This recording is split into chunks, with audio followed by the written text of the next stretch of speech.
There literally is no other way to put it except save our Mumbai, because that's what the city needs. Just hours after crippling, paralyzing flooding from rains in the city, 2 buildings have collapsed, one after the other. Today, it was a 100-year-old building in South Mumbai, and the death toll stands at 16. Here's a full report on what happened.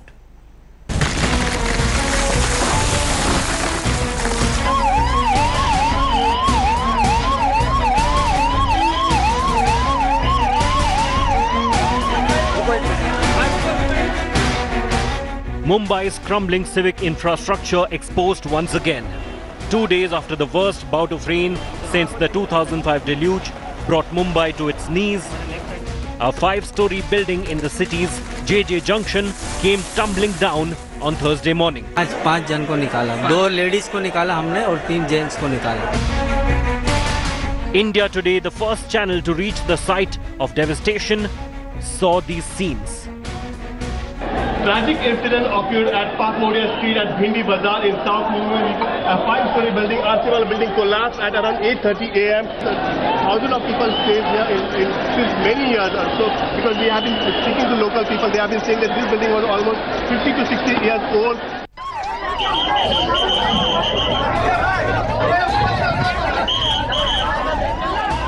The NDRF and Fire Brigade teams were rushed to rescue residents trapped under debris. कितनी team NDRF की अभी यहाँ पे है? अभी हमारी 3 टीमें लगी है और हमारा काम जोरों से शुरू है. When tragedy strikes, can politics be far behind? Soon politicians trooped to the collapse site. We are not at all interested in blaming anybody right now. For us, the rescue operation is very important. I spoke to the Chief Minister in the morning, and the NDRF team is here, which is very competent in dealing with such situations. But what is evident is that the contractor or the developer who's been appointed for cluster redevelopment and the supervising authority, that is MHADA and MBRRB, both have failed. But as the MLA Saab has said that we'll have a detailed inquiry. Basically, if you are talking of this building, the issue is different because it is entirely a redevelopment project. Notice the issue to the tenant. Why tenant didn't leave the building, that is the issue. The State Health Minister, who visited the victims in hospital, assured them of timely and proper treatment. सबकी treatment चालू है.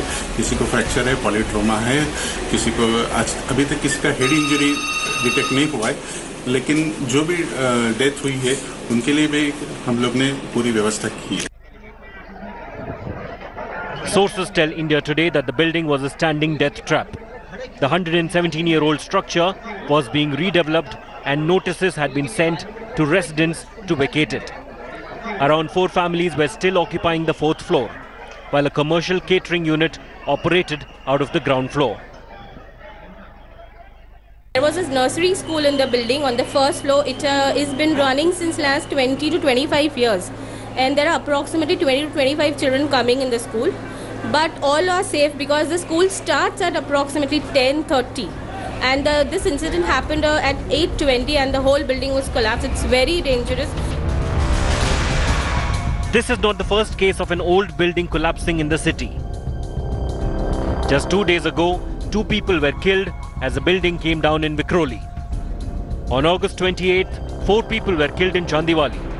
12 were killed in Ghatkopar on July 25th. And in February, 2 were killed in Dadar. That is 5 fatal building collapses in 8 months alone. Less than 2 days after the devastating rains, Mumbai's civic governance is in tatters. Nobody is being held accountable for the urban mess, and no one is taking responsibility. How long will the government bank on Mumbai's never-say-die spirit to cover up its inaction? With Virendra Singh Gunawat and Mustafa Sheikh, Bureau Report, India Today. Now let's take you through some statistics that give you a sense of just how many time bombs there are out there. The building that collapsed today in Mumbai was 100 years old, but there are several like it. Take a look at that figure very closely. 791 BMC buildings in Mumbai have been designated as most dangerous already, which means any one of those buildings can collapse at any time and there could be tragic consequences. Only 186 government buildings have been demolished by the Mumbai civic body, which means there are over 500 buildings still out there which could be urban death traps like the one that collapsed today. 117 buildings have been evacuated by the BMC till March 2017, which means only 14% of those dangerous buildings which could collapse any time now, it's anybody's guess, have actually been demolished or evacuated, which means that there are as many as 86% of buildings out there in Mumbai which are just waiting to collapse and could have terrible consequences as far as human life is concerned. Do we even need a reminder? Do the people of Mumbai need a reminder? Take a look at this. August 30th, 2017, at least 2 killed in a building collapse in Vikhroli. August 26th, 4 people killed in a building collapse in Chandivali. And these were just this month. July 25th, just last month, you had an infant among a dozen people who were killed in a building collapse. There were others in February this year.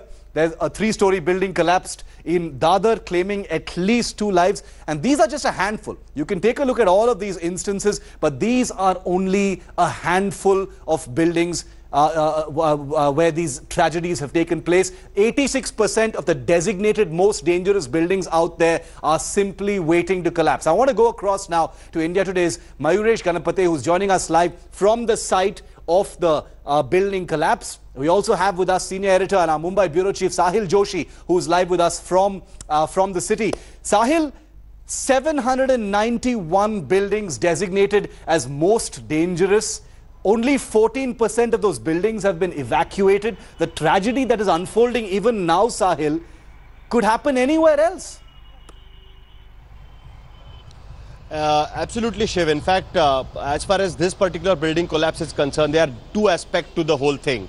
The first aspect is about this particular building. Here, where the building is situated, there the redevelopment project is already in process, basically because the old buildings needs to be redeveloped because they can collapse at any point of time. So redevelopment project is already in process, so it's a cluster development.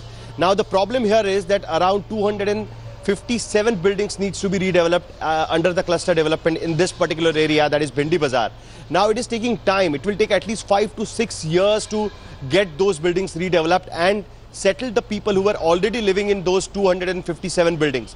Now that is where the problem lies, because most of these buildings are more than 80 to 90 years old and they can collapse any point of time. Now there is a Mumbai Repair Board which actually take cognizance of such kind of buildings and decide whether a particular building is highly dangerous or not.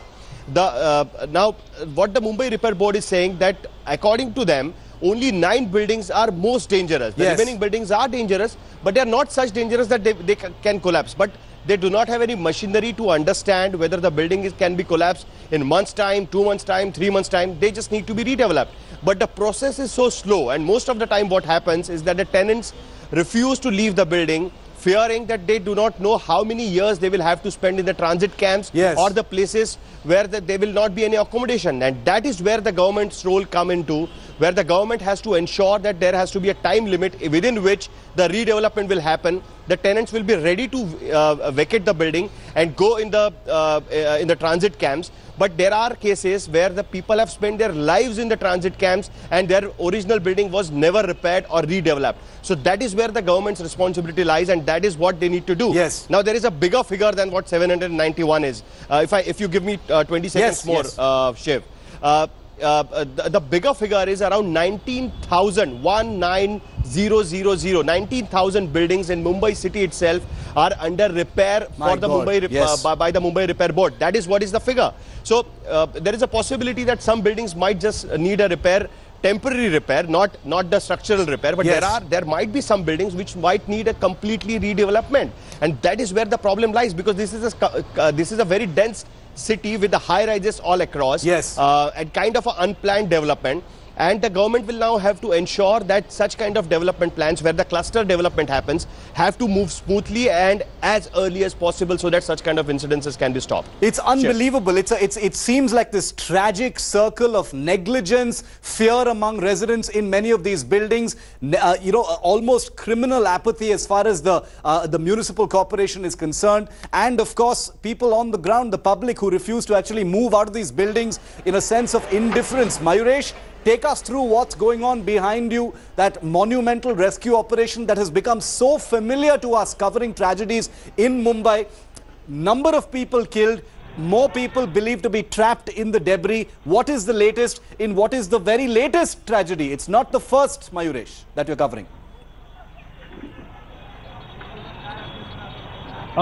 Shiv, before that, just want to give an update to our viewers is that the death toll has touched 19 and 12 people are still injured. So this is a really big, till half an hour back it was somewhere around 16, but now it has reached 19. So 19 people have lost their life and still the rescue operation is on. When we had a word with the NDRF commandant over here, Mr. Raghavendra, he told us that they are still searching for people because there was one commercial establishment where people used to work and there is no identity, or they can the owner as well as the other people cannot identify them. Yes. Who exactly were they. So that's why these people are still looking for people who are trapped inside, and they are working in a full strength with fire brigade. We have been also given to understand is that 6 p.m. the fire brigade chief will come over here and he brief media about the operations, and we are expecting that till late night this operation will continue. What's going to happen next? Every time a tragedy of this kind happens, over the next few days, once the media spotlight shifts away, we don't know what's happening behind the closed doors of the Mantralaya, the BMC, etc., etc. Is this particular tragedy, as it came straight after the rains, when we saw so much public, outrage, people in Bollywood talking about it, is something going to happen this time, or is that too much to wish for?